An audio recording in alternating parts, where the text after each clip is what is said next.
तब उन्होंने सब कला लगा चुके, किसी कोई भी कला काम नहीं किया इनका। अंत में प्रभु का नाम से ज्वाला को जोड़ दिए, विश्व को जोड़ दिए, राम से जोड़ दिए, तो उनका कंठ शीतल हो गया, ज्वाला शांत हो गया। इसीलिए उनका नाम पड़ा विश्वकेतु, विश्वकेतु नाम पड़ा। और विश्वकेतु का ऊपर नाम पड़ गया इनका विश्राम, क्योंकि उसी समय इनको शांति मिल गई, चैन में आ गए, तो विश्राम कहा गया, विश्राम पा गए।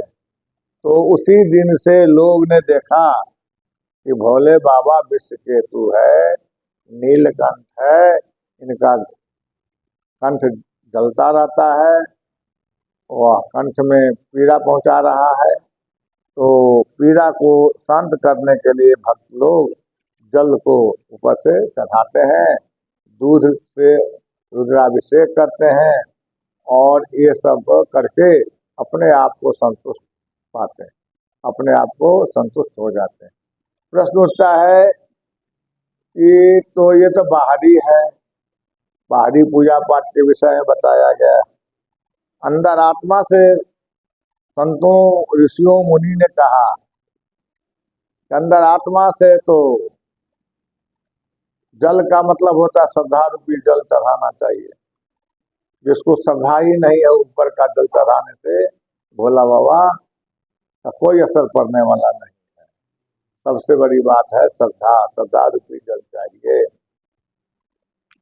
और विश्वास रूपी फूल चाहिए। जिसको विश्वास है वही फूल है, वो भगवान पर अर्पण करे। और सुंदर मन, सुमन, सुमन का अर्थ होता है सुंदर मन से परमात्मा को वे समर्पण भाव से भक्ति भाव करे, उसे कहते हैं सुमन। तो यही चीज है, आज से नहीं है, परंपरा से चल रहा है। और वही कलयुग में कभी ज्यादा होता है, कभी भगवान शिव का भक्त ज्यादा संख्या में देखने को मिलता है, कभी कम देखने को मिलता है। चढ़ाव उतराव भक्ति भाव में होता रहता है। कभी राम जी का भक्त ज्यादा हो जाता है, कभी शंकर जी का भक्त ज्यादा होता है, तो कभी द्वारकाधीश कन्हैया का भक्त ज्यादा होता है। यही जहाँ जिसका दौर है उस ढंग से अपना भक्ति भाव में लगा हुआ है। इसीलिए यह परंपरा अनादिकाल से है। अनादिकाल से भोले बाबा का लोग पूजा करते हैं। भोला का मतलब होता है सीधा साधा, जो परमात्मा सीधा साधा है। जैसे कि भोले बाबा के रूप में पत्थर को लोग पूजा करते हैं, लिंग मूर्ति को।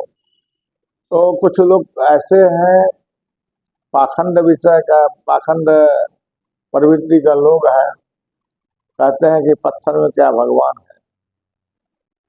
बात तो सही है, जो पत्थर कुरेदने वाले हैं, वो शिल्पी है, वो पत्थर कुरेद करके मूर्ति तैयार करता है, पत्थर कुरेद करके लिंग तैयार करता है,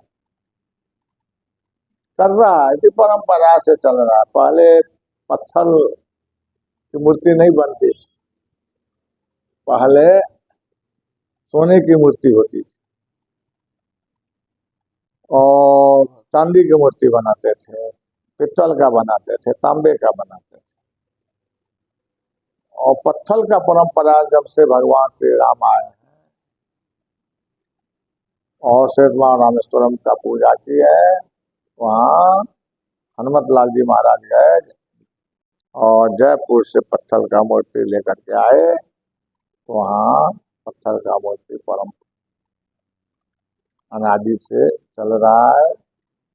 अनादिकाल से पत्थर की मूर्ति की पूजा हो रही है और लोग पूजा कर रहे हैं। वैसे उससे पहले पूजा हो चुकी थी, जो बालू का लिंग बना हुआ था।